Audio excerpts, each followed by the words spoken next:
조인성 씨를 되게 좋아했던 여학생이었는데 뇌가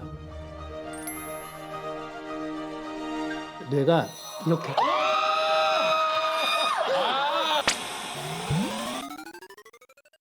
카이스트에서 한 7, 8년 가까이를 사랑학이라는 수업을 했어요. 우와. 그런 게 있어요? All About Love라는 수업을 했어요.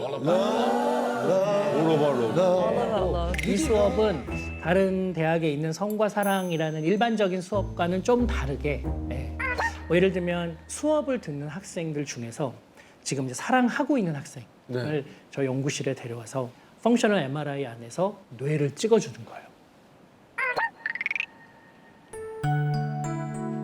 사랑하는 사람을 보여주고 그때 너의 뇌에서는 어떤 일이 벌어지는가. 와 재밌겠다. 엄청, 와 대박이다. 엄청 인기 있을 것 같아요. 그 학생들이 수업이. 너무 좋아하죠. 네. 제가 그래서 그때 찍은 사진을 보여드리려고 하는데 네. 사랑에 빠진 지 한 6개월 정도 된 여학생을 펑셔널 MRI 안에 눕혀놓고 남자친구 사진을 딱 보여주는 거예요. 그러면은 그때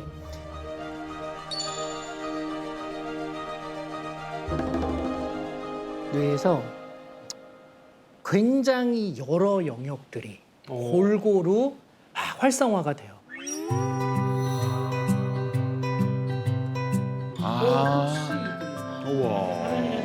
그러니까 사랑이라는 게 굉장히 풍부한 감성이면서 욕망이면서 되게 여러 가지 풍성한 자극인 거죠. 6개월 차일 때. 네, 제일 핫할 때. 가장 달달할 때. 네.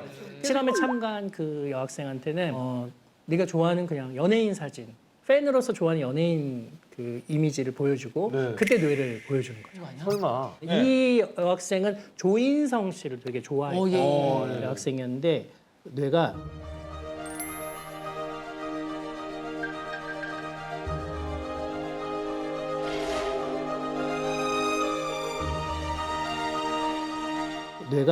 이렇게 이렇게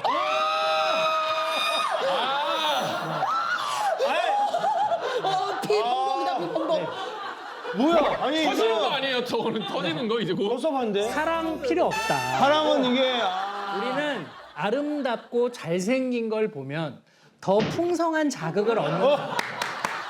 대박이다. 아 진짜.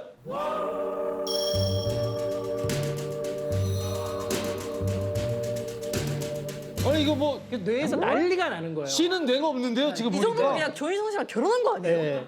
그래서 요거를 액자에 담아가지고 그 여자친구를 주면서 요즘 공부 열심히 안 하면 이 사진을 남자친구에게 보여주겠다.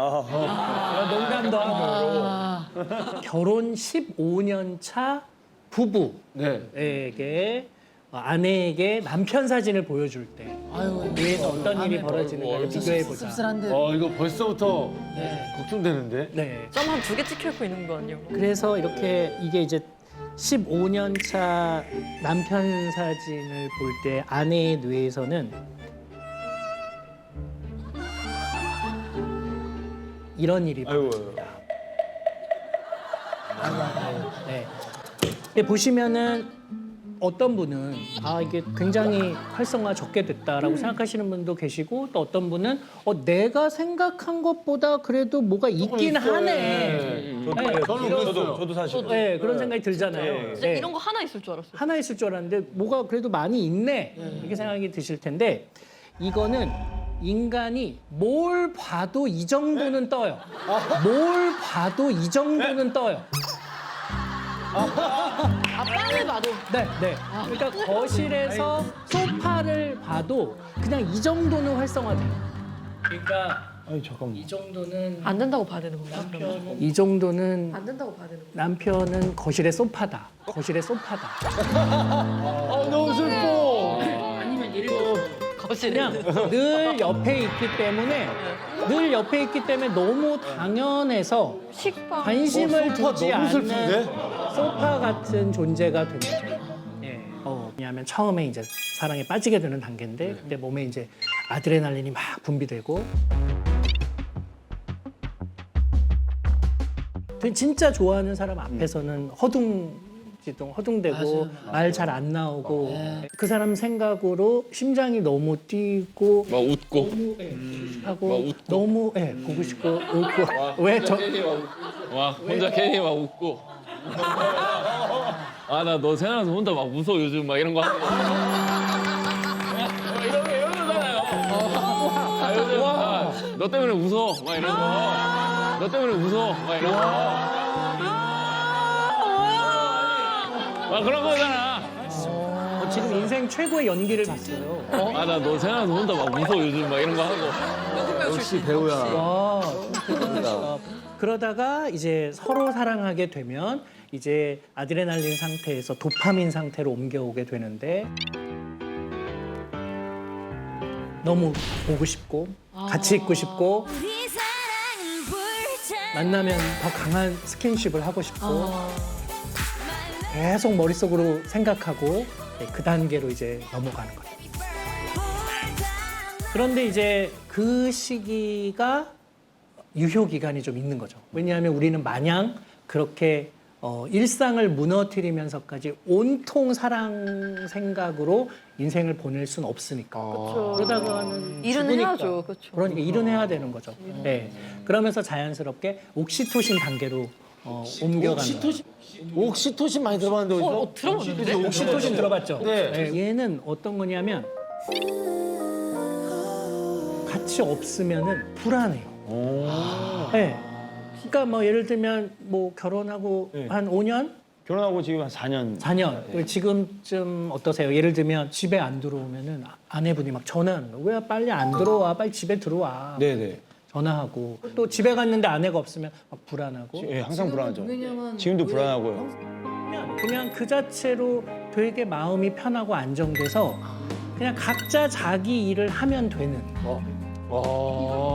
이걸 보통 안정기라고 하나요? 안정기인 거죠. 좋은 거죠, 이거. 딱히 계속 같이 뭘 하지는 않는, 심지어는 같이 뭘 안 해도 되는,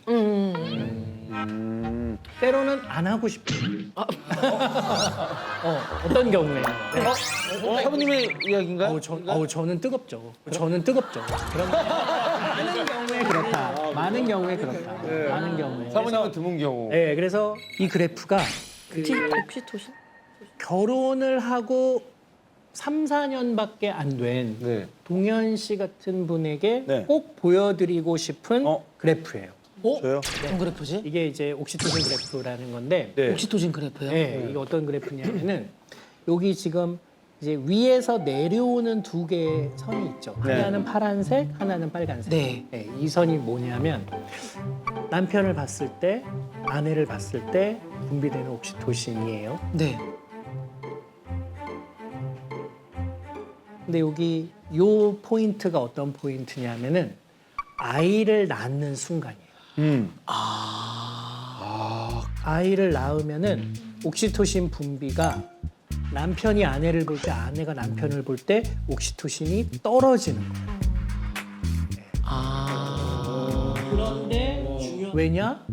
애 신경 쓰느라 서로에 대한 옥시토신 분비는 줄어드는 거예요. 잠깐만. 아드레날린, 도파민, 옥시토신이 좀 떨어진다고 여기서 이제 더 떨어진다고? 더 떨어지는 거예요. 옛날에는 같이 있으면 좋고 그래도 마음이 편안하고 이랬는데 온통 애착이 애한테 가는 거예요. 네, 그래서 아내가 남편을 볼 때 별로 그렇게 그냥 시큰둥, 남편이 아내를 볼 때도 시큰둥. 네. 애에 좀 더 집중하라고 아마 우리 몸이 그런 변화를 만드는 것 같아요. 그런데 중요한 건 아내의 몸에서, 남편의 몸에서 옥시토신이 떨어지는 정도가 달라요. 그럼 완전 아이한테 가는구나. 아내가. 아내는 훨씬 더 급격히 떨어지는데 예. 남편은 그보다는 아닌 거죠. 그럼 이제 어떤 일이 벌어지냐면 이 시기에는 예. 남편이 아내에게 섭섭한 일이 많아져요. 맞아요. 아내가 좀 나아도 맞아요. 남편이 아내가 좀 나도 신경 써줬으면 좋겠는데 맞아. 애만 신경 쓰느라 나를 너무 신경 안 써줘. 이 시기에는 아내가 애를 더 많이 신경 쓰는데 여전히 남편은 아내가 좋거든요. 그래서 옥시토신이 유지돼 있거든요. 물론 점점점 비율은 줄어들지만 그러니까 먼저 그래서, 떨어지는구나. 이렇게. 네, 먼저 떨어지는 거예요. 그래서 섭섭한 거예요. 근데 섭섭한 거. 근데 사실 저는 좀 종종 그런 일이 있었어요. 이제 아이가 뭐 4살, 2살 정신이 없게 바쁘잖아요. 네. 근데 가끔은 아이한테 신경 쓰는 건 알지만 저도 와이프랑 이런 서로 사랑하는 부부고 아이들도 물론 중요하지만 우리 애들의 인생도 있는데 예를 들면 쉬는 날에 진짜로 제가 삐진 적이 있어요. 쉬는 날에 가끔은 이제 항상 아이랑 같이 있으니까 둘이 한번 이제 어디 쉬는 날 언제 쉬니까 같이 어디 가서 쉬자 여행 가자 얘기를 했는데 그럼 애기 데리고 어디 갈까? 뭐 애기 위주로 항상 얘기를 계속 하는 거예요. 그 다음에 또 뭐 하자 이러면 또 애기 얘기하니까 난 이 집에서 좀 약간 찬밥 약간 느낌인 것 같다라고 네. 얘기를 한 거예요. 근데 와이프 그게 아니다. 항상 오빠 최우선인데 아이의 그거다. 근데 그땐 제가 삐졌지만 이걸 보니까 아 와이프가 이 아이를 더 돌보게끔 사람 몸이 자동으로 하는 거구나. 제가 이해를 그 사람의 의지와 상관없이 네. 아직은 네. 이제 혼자 스스로 생존할 수 없는 아이를 위해 엄마가 최선을 다하도록 우리 몸이 디자인돼요. 뇌가 디자인돼요. 네. 그러니까 이걸 보시고 섭섭해하지 마시라. 이거 되게 자연스러운 과정이고 이 시기가 원래 우리 뇌가 그렇게 프로그래밍이 되어 있으니까 이걸 알면은 조금 감당할 수 있죠. 그러니까 사랑은 확실히 뇌가 하는 거네요. 네. 더 놀라운 건 지금 밑에서 올라가는 그래프가 2개가 있어요. 뭐예요? 이건 뭐냐면은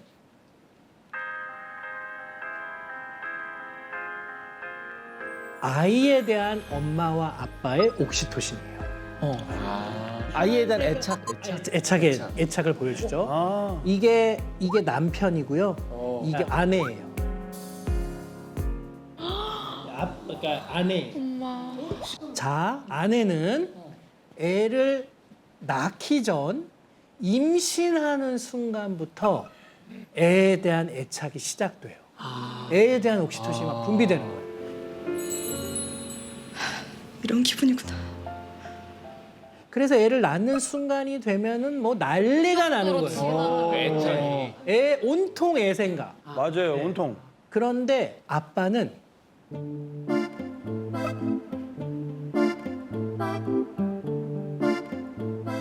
물론 뭐 배에다 대고 막 얘기도 하고 만져도 주고 얘기해봐 그러면 이제 뭐 얘기도 해요. 근데 사실은 실감을 못 해요. 못해요. 진짜 못해. 그렇죠. 왜냐면 자기가 품고 있지 않으니까. 이거는 제 진짜 친한 친구들도 지금 아이들이 이제 조금 커가지고 하는데 아이가 딱 나왔는데 뭔가 그런 부성애가 확 생기지 않는다는 맞아, 거예요. 맞아. 그래서 그 고민을 막 얘기했었어. 맞아. 우리는 나오는 순간 막 부성애가 나와가지고 아이고 내 새끼 이럴 줄 알았는데 생각보다 뭐가 이렇게 낯설대. 맞아. 네. 애기를 낳으면 제가 생각하는 느낌이 이게 정확한 게 수치가 진짜 정확한 게 애기를 낳으면 뭔가 바로 아이가 아빠 하고 따라다니고 막 아빠 막 사랑해 뽀뽀 이게 다 될 것 같은데 그냥 누워서 우유 먹고 잠만 자거든요 계속. 그러니까 내 애는 맞는데 그러니까 밥 먹을 때만 일어나고 그냥 자요 계속. 그러니까 잘 모르다가 조금씩 막 기어다니면서 쫙쫙 올라오고 걸어다니고 말 아빠 하면서 쩍쩍쩍 그때부터 올라와. 그러니까 한두 살 돼야지 이게 막 내 애고 그래. 막 네. 우리 몸에서 벌어지는 호르몬은 이런 변화를 겪지만 중요한 거는 부부 사이의 관계가 이 아이를 낳고 키우는 과정에서 망가지면 안 되거든요. 네. 이게 너무너무 중요한 거예요. 네. 근데 우리는 너무 아이에만 집중하다 보니 이때 그 부부의 관계가 되게 중요하다는 걸 간과하거든요. 네. 그러니까 서로에 대한 사랑이 여전하다는 걸 끊임없이 계속 확인해주고 보여줘야 되는 거죠. 예를 들어서 이런 그래프를 놓고 얘기하는 거죠. 우리 몸이 이런 변화를 겪는다는데 우리는 그러지 말자. 우리는 그러지 말자. 우리 둘이 서로가 진짜 소중하잖아. 하셨던 것 같은데 이렇게? 네, 저희는 이런 얘기를 하죠. 네, 그리고 아이만큼이나 우리 둘의 관계가 튼튼해야 아이도 그걸 보고 자라면서 사랑을 하는 부모 밑에서 아이는 가장 안정감을 느끼니까요. 너무 좋은 얘기다. 이게 그러니까 뇌과학이 이만큼 삶의 질에 중요한 영향을 끼치고 있는 거예요. 와, 이거 꼭 봐야 돼, 나 진짜. 집에 가서 사과해야 돼. 사과할 거예요? 미안하다고. 너무 어린애처럼 굴었다. 맞아. 아, 형님한테? 우리 아이의 생존을 위해서 이렇게 에너지가 몸이 시켜서 신경 쏟는 건데 내가 너무 어린애처럼 했다. 사과해야지. 미안하다고 해.